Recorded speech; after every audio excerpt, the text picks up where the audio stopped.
সময় আগের কথা। হিমালয়ায় একটা সুন্দর আর সমৃদ্ধ রাজ্য ছিল মঙ্গলপুর। ওখানকার রাজা মঙ্গল সিং আর রানী মঙ্গলা দেবী একজন আদর্শ জুটি ছিলেন।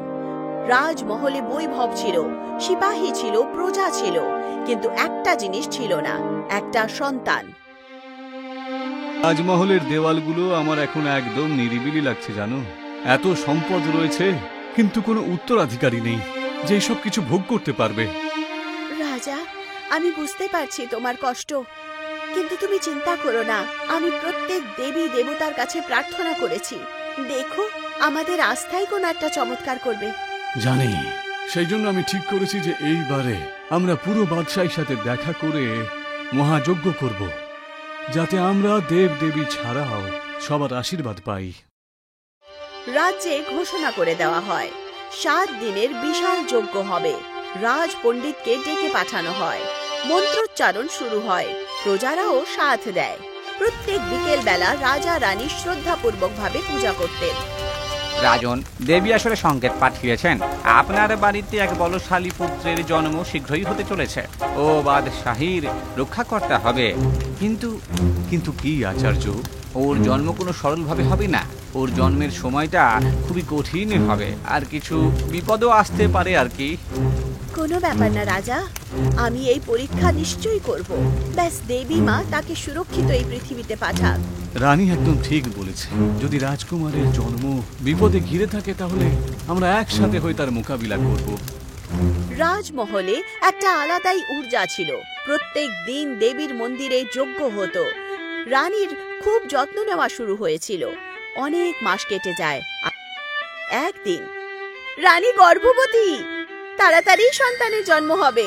হে মা, আজকে আমরা আমাদের প্রার্থনার ফল পেতে চলেছি। রাজমহলে রানী মঙ্গলার গর্ভবতী হওয়ার খবরে উৎসবের পরিবেশ হয়ে যায়।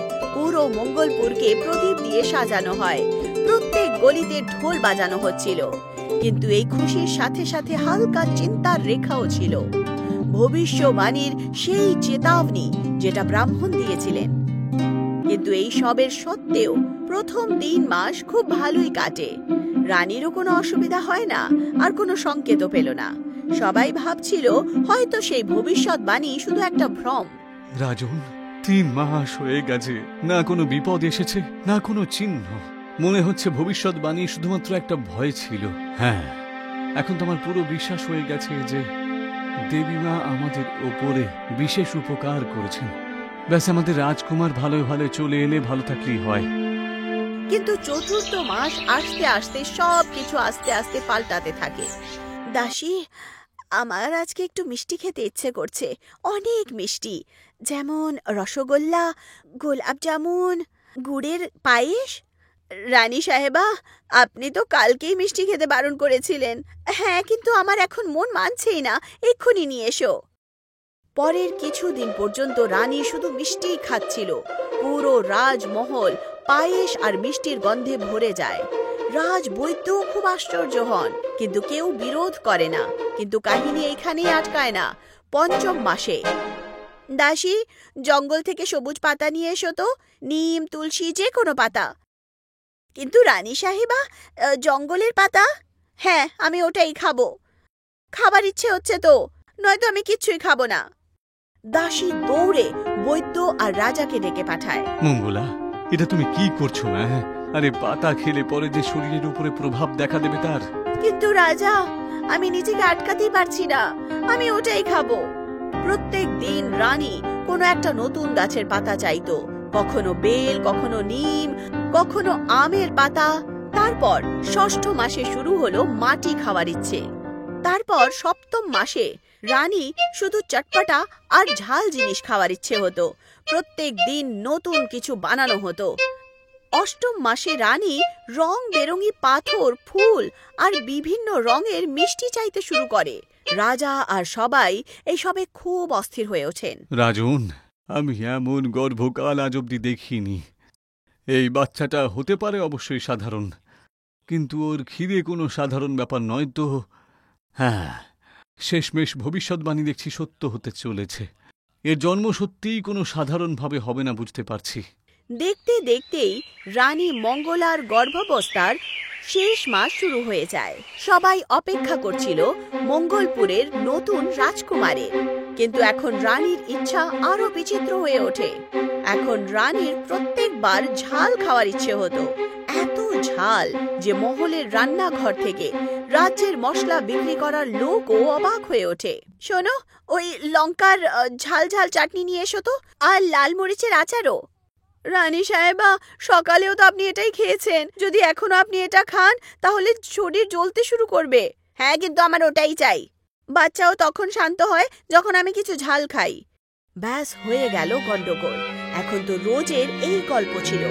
রানী ঝাল খেত আর অসুস্থ হয়ে পড়ত, বৈদ্য খুব অস্থির, দাসী ক্লান্ত, আর রাজা পুরোপুরিভাবে চিন্তায় ডুবেছিলেন।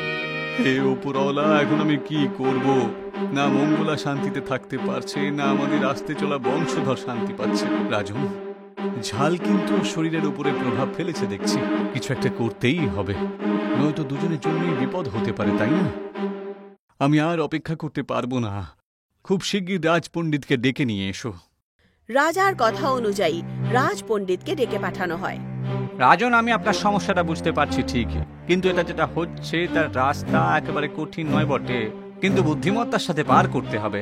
রানীমাকে যদি এমন কিছু দেওয়া যায় যেটাকে দেখে ঝাল মনে হয় কিন্তু শরীরটাকে ঠান্ডা দেবে, তাহলে বালকও শান্ত থাকবে আর রানী সাহেবও আরাম পাবে, ঠিক কিনা বলুন? আমরা এমন কি তৈরি করতে পারি যেটাকে দেখে ঝাল মনে হবে, আবার তার থেকে ঠান্ডাও পাওয়া যাবে? রাজ পণ্ডিতের বলা উপায় শোনার পর রাজা আরো চিন্তিত হয়ে ওঠেন। সে সঙ্গে সঙ্গে নিজের সামনে দাঁড়িয়ে থাকা রামুর সাথে কথা বলেন। রামু একটা উপায় বলে। রাজন, আপনি হুকুম করলে আমি এমন একটা রাস্তা বের করতে পারি, মানে এমন এক ধরনের খাবার তৈরি করব না যাতে রানী খুব খুশিও হবে, তার উপর আবার শরীরটাও কি বলবো খুব ভালো থাকবে, ঠান্ডা থাকবে। তাই করো রামা, যা লাগবে বাদশাহী থেকে তুমি নিয়ে নাও। শুধু আমার রানী আর আমার বাচ্চাকে তুমি যেন আরাম পায় সেটা দেখো। রামা সঙ্গে সঙ্গে কিছু সৈনিককে গ্রামের বাইরে স্থিত বরফের পাহাড় থেকে শুদ্ধ বরফ আনতে বলে। তারপর নিজেই রামা রান্নাঘরে চলে আসে, দুধ গরম করে, তার মধ্যে ইলাইচি, কেসর, জায়ফল এরকমই মশলা দেয়, আর তার সাথেই আরো লাল মরিচের মশলাও দিয়ে দেয়। তার মধ্যে আম, আনারস, তরমুজ আর তার সাথেই মিষ্টি আলুও মিশিয়ে দেয়। আর সবার শেষে দেওয়া হয় সেই তাজা বরফ, ঠান্ডা পরিষ্কার পর্বত থেকে আনা। এই যে আলুর মশলাদার ফালুদা, এটা খেতে একেবারে ঝাল হবে কিন্তু পেটে গেলেই ভালো ঠান্ডা লাগবে। এটাই তো রানী সাহেবা চাইছিল, ঠিক কিনা? অবশেষে রামুর বানানো ফালুদা রানীকে খাওয়ানো হয়। রানী সাহেবা, এই খাবারটা বিশেষ করে আপনার জন্য তৈরি হয়েছে। এর মধ্যে বেশ ঝালও রয়েছে আর বেশ ঠান্ডা ভাবও রয়েছে। রানী প্রথমবার হাসে আর প্রথম গ্রাস মুখে নেয়। এক সময়ের জন্য সবকিছু শান্ত হয়, আর তারপর, হে দেবী মা, মনে খুব শান্ত পেলাম, আর বাচ্চাও যেন শান্ত হয়ে উঠেছে। রাজার চোখ চমকে ওঠে। সেই দিনের পর থেকে রানী সেই জিনিসই খেতে চাইতো। এখন তার অসুস্থতা আস্তে আস্তে কমতে শুরু করে। রাজ্যে আবার আশার আলো জ্বলে ওঠে, আর এক সপ্তাহ পর সেই শুভ মুহূর্ত চলে আসে। রাজা, রানী একটা সুন্দর আর বলশালী পুত্রের জন্ম দিয়েছে। দেবী মার এই উপকার আমি কোনোদিনও ভুলব না। মঙ্গলপুর তার বংশধরকে পেয়ে গেছে। আজ থেকে এর নাম হবে ভীম। ঠিক যেরকম এর জন্ম, ঠিক সেরকমই এর নাম, বলশালী আর বিশেষ।